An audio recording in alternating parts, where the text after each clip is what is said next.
Today we're talking about a cursed item in Elden Ring that's getting players banned, as well as a huge update coming to Battlefield 2042 tomorrow.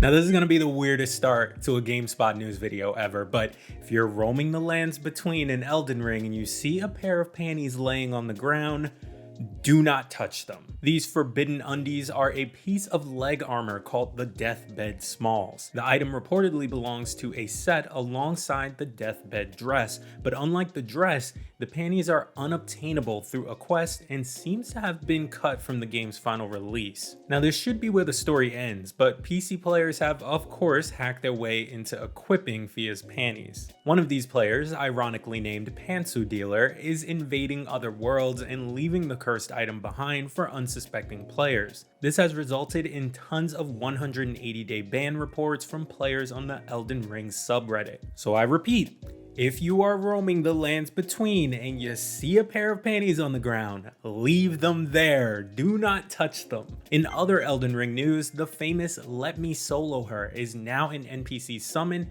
thanks to mods. This Elden Ring celeb is a pot-headed hero who has been soloing Malenia, one of the game's hardest bosses, and helping other players who were having trouble taking her down themselves. Well now, thanks to Elden Ring modder Gardebn of Eyes, you don't have to wait in line for a chance to have Let Me help you with the fight. This mod replaces the game's lone wolf ashes and can take Malenia out pretty quickly. However, it's important to note that this mod is locked behind a Patreon paywall of $5. But alright, that's enough Elden Ring for one day. There are a lot of changes coming to Battlefield 2042 Tuesday, April 19th. And I am not exaggerating when I say a lot. There are over 400 changes in total, including big changes for weapon attachments, voice chat functionality, and improvements for the end of round menu. For weapon attachments, DICE said its goal was to help make them feel more unique. In the current setup, some attachments felt too similar, making it difficult for players to understand and appreciate specific unique attributes about each. As for the scoreboard changes,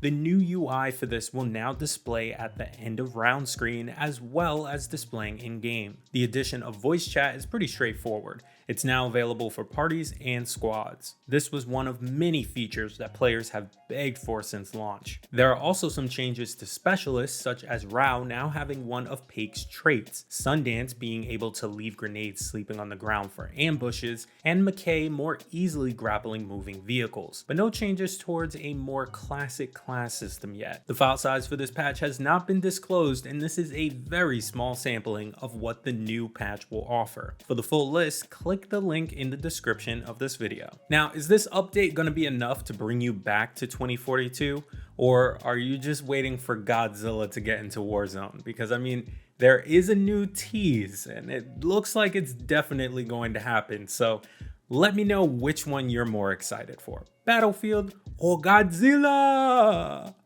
And don't touch those panties. You know what I'm talking about. All right, I'll see you tomorrow.